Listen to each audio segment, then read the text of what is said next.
Jamie Graham can still remember her favorite shows as a child. Like most kids, she was drawn to the classics, Disney movies, Saturday morning cartoons.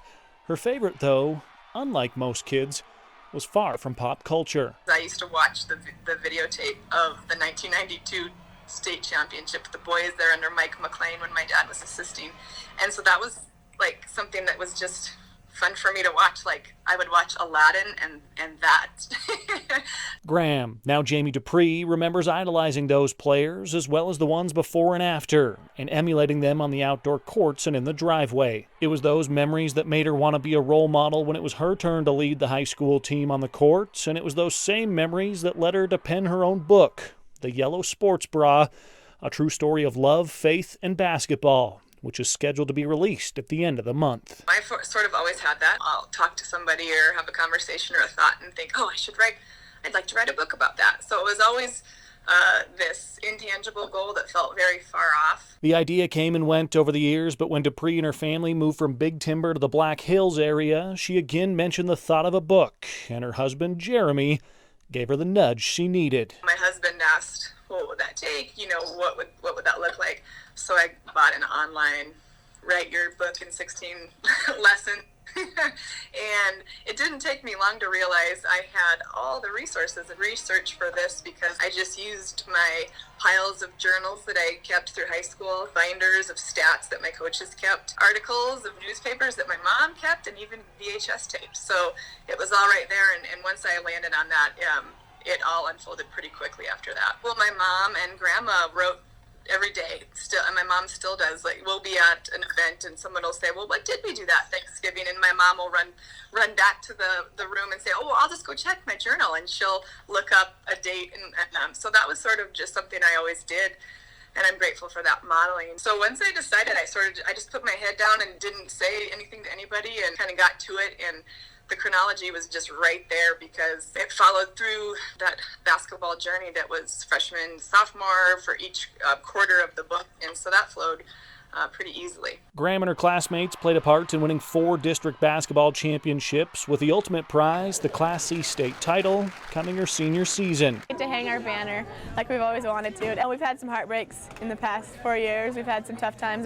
This has been our main goal, and we've come short for the last 3 years, and finally, we did it. Those basketball years are chronicled in the book, as are the friendships and relationships, as well as the life lessons and grief experienced during her time on the High Line. There's a preseason section as well, so it's 5 sections with the preseason and 4 quarters, but that 4th quarter is substantially thicker than the rest of the book. I definitely noticed that too, that how important that senior year and all its revelations, like you mentioned, not only with the basketball piece, but just as that coming of age, those formative years, the mindset, the thought process is so different when you're at that end of stage high school area as opposed to when you're an underclassman. Duprey says she read the book to her own children, a daughter and 2 sons spanning from 7 to 12 years old, and watched as they reacted to the various stories, including one instance of shock and disappointment when she was, quote,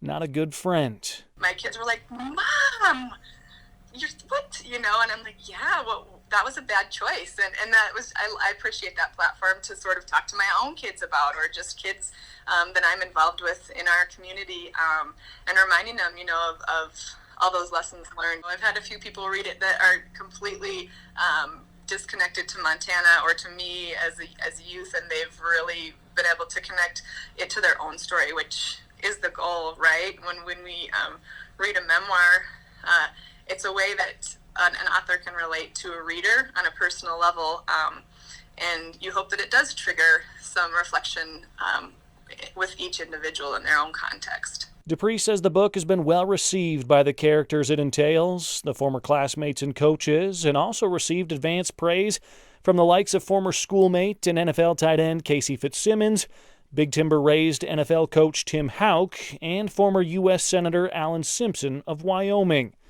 And as for the title of the book, I giggle every time I hear it.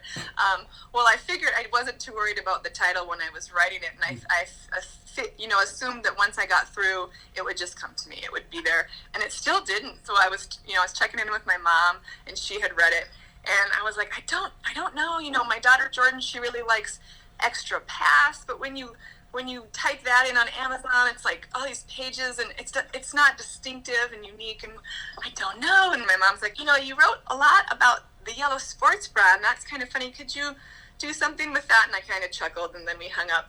And then I was like, yeah, the yellow sports bra.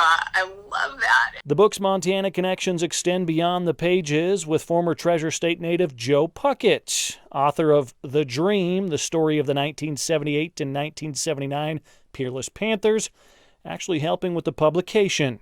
I was reading his book, and he was reading my book, and we just had so many characters that were similar. It was so funny. Like Kevin St. John was in the opening pages of my book as a teacher opening the gym for us, and that was an opponent, you know, that Joe played against. Duprey, who's scheduled for a book signing at the Sweetgrass Fest and Big Timber Rodeo this weekend, is excited to gauge comments and reviews of the book, which she hopes can, quote, be a platform to spread discussions, while also talking with kids about setting goals and making good decisions. Meanwhile, there are many more life lessons and hundreds of personal stories in Duprey's journals, which poses the question, could another book be on the horizon? Right. I don't know. My daughter thinks I need to write a sequel about college, which would be quite a different story, but who knows? I'm up for whatever, and I've learned that it's best to say maybe and what if instead of a hard yes or a hard no. So, yeah, that could be something fun to explore in the future. Richie Melby, MTN Sports.